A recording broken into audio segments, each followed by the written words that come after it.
बिस्मिल्लाहिर्रहमानिर्रहीम। अस्सलाम वालेकुम। उम्मीद है आप ठीक होंगे, खैरियत से होंगे। तैयब बलोच आपकी खिदमत में फिर से हाजिर है जी। आज जो हम डिस्कस कर रहे हैं वो पाकिस्तान की अदलिया से जुड़े हुए 3 अहम मामलात हैं। सबसे पहले जो डिस्कस करना है वो मिलिट्री ट्रायल से मुतल्लिक है।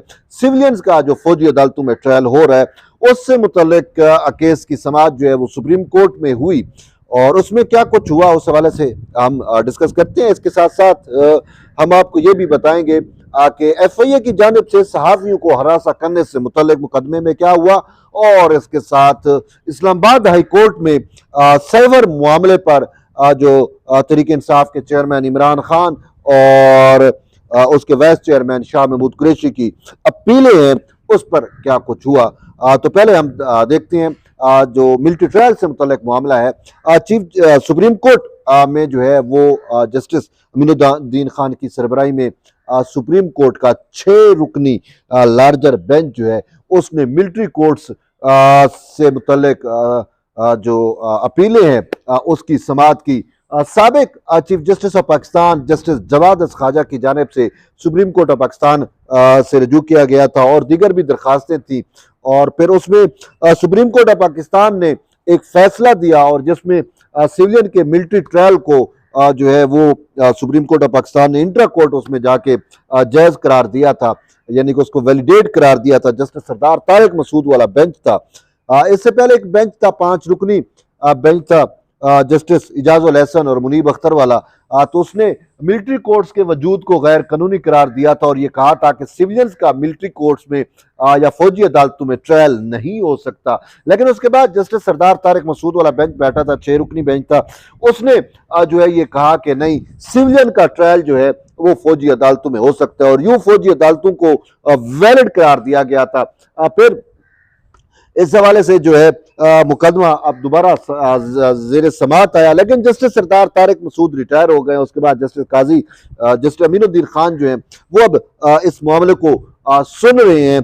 तो उस 6 रुकनी बेंच के अंदर जो है वो जस्टिस साबिक चीफ जस्टिस जवाद ख्वाजा जो मेन दरखास्त गुजार थे और जिनकी वजह से इस केस को पुकारा जाता है, उनके वकील की जानिब से ये मुद्दा इख्तियार किया गया, ये इस्तदा इख्तियार की गई कि इस पे जो है वो लार्जर बेंच बनाया जाए, 9 रुकनी बेंच बनाया जाए और जो है वो इस पे हो। और उनका ये तासुर दुरुस्त नहीं है कि जी ज्यादा जज होते हैं तो फैसला तकसीम हो जाता है। ताम उन्होंने कहा कि आइन और कानून की हुक्मरानी और फलां फलां जो भी उनका एक मुद्दा है, उनका ये था कि उसके लिए जरूरी है कि लार्जर रुकनी यानी कि 9 रुकनी लार्जर बेंच जो कम अज कम 9 जजेस बैठकर जो है वो ये फैसला करें।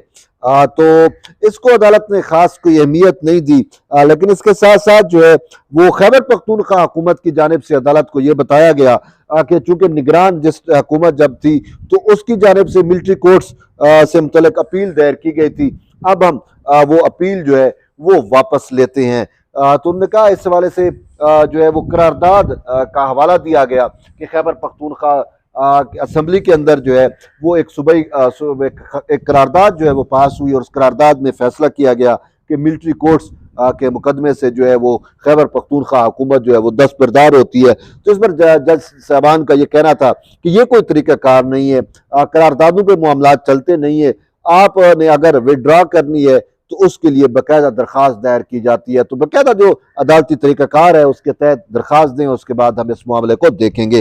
इसके बाद जो है अदालत को ये बतलाया गया कि इस मामले पे जो है वो प्राइवेट वकील भी कर लिए गए हैं जबकि सरकारी वकील मौजूद हैं। बहरहाल एट द एंड ये हुआ कि अदालत ने जो है वो जब अदालत ने पूछा कि 103 लोग थे तो उनका क्या बना, तो अदालत को बताया गया कि ट्रायल तकरीबन मुकम्मल हो चुका है, सजाएं हो चुकी हैं।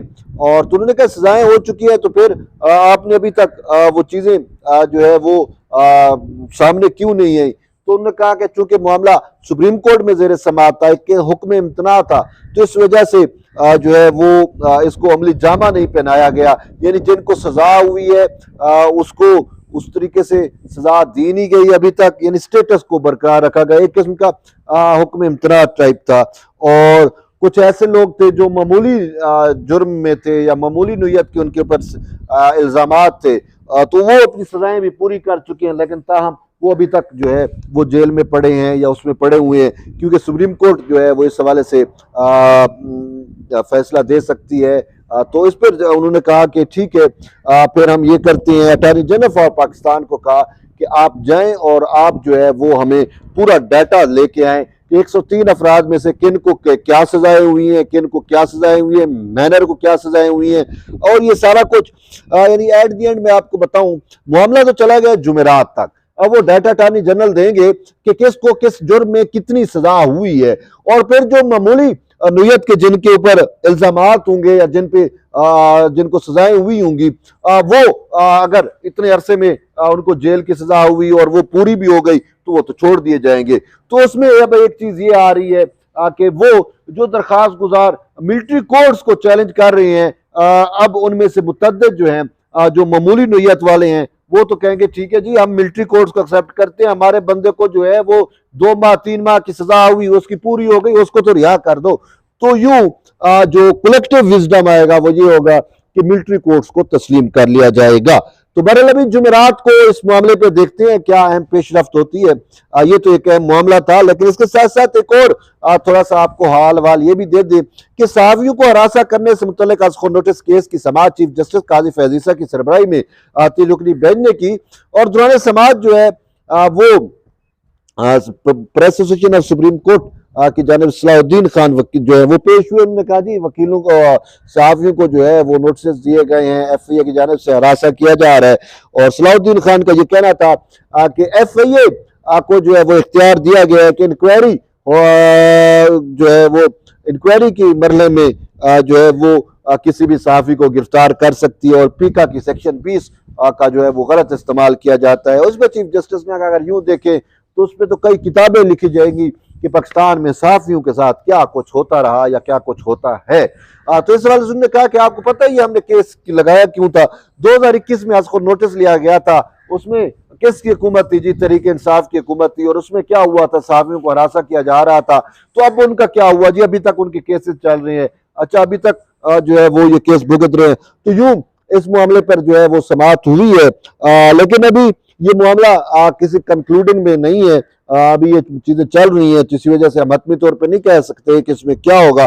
लेकिन एक चीज ये है कि सहाफियों को हरासा करने से मुतल्लिक जो मामलात है उनको सही तौर पे टैकल नहीं किया जा रहा। तो चीफ जस्टिस ऑफ पाकिस्तान यही कुछ अटेम्प्ट कर रहे हैं कि चीजें जो है वो कुछ स्ट्रीमलाइन हो जाए, तो फिर उसके बाद इनको देखे। तो इसके बाद एक हम आते हैं सैफर मामले पे। सैफर का मामला बड़ा अहम है। आपको पता है कि महज़ब दुनिया के अंदर या वैसे भी ओवरऑल पूरी दुनिया की मैं मिसाल देता हूँ, यहाँ पे हमारे यहाँ ना कुछ जजेस बैठ के और कुछ जो है वो कह रहे जी तो एक कागज था, ये था, वो था। बात ये है कि अगर ये कागज था, सैफर एक कागज था, तो मुझे बताओ कि इस पूरी दुनिया में ठीक है जहाँ पे 190, 195 या 200 के करीब ममालिक है, आज तक किसी मुल्क में किसी लीडर ने उसने सैफर को जो है उस पर इस तरीके से पॉलिटिकली प्ले किया हो, अवाम को सामने पब्लिक किया हो या चीजें हो।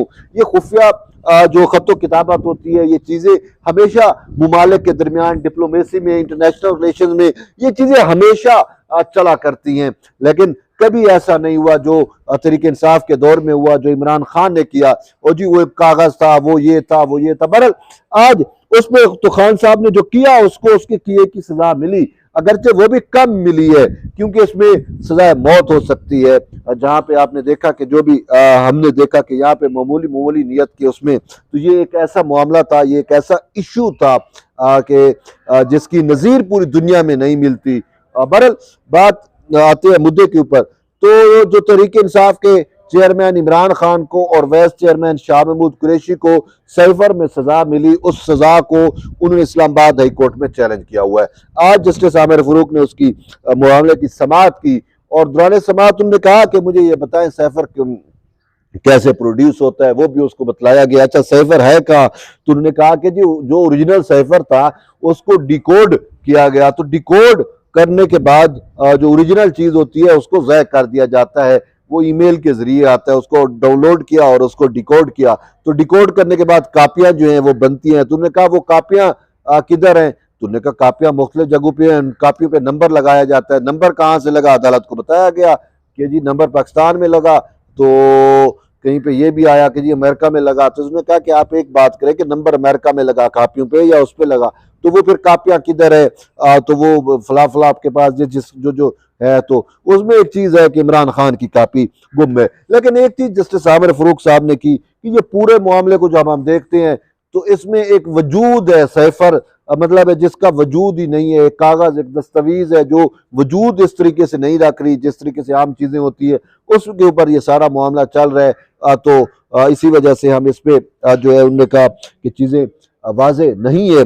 तो बहरहाल इस मामले पर भी समाज जो है वो कल तक चली गई है। अब देखते हैं कि क्या इस्लामाबाद हाई कोर्ट जो है वो सैफर मामले पे तहरीक इंसाफ के चेयरमैन और वाइस चेयरमैन को रिलीफ देती है या नहीं देती। बहरहाल देखते हैं इस पे जो ही कल दोबारा समाअत होगी तो हम आपको आगाह करेंगे कि इस पर क्या अपडेट है। तो बहरहाल ये सुप्रीम कोर्ट से जुड़ी हुई, सुप्रीम कोर्ट और हाई कोर्ट से जुड़ी हुई चंद अहम डेवलपमेंट्स थी, मैंने कहा आप तक शेयर करूं। एट द एंड ये जुड़े रहिए तैयब बलोच के साथ। मिलते हैं एक नई वीडियो में, तब तक ले इजाज़त, अल्लाह हाफ़िज़।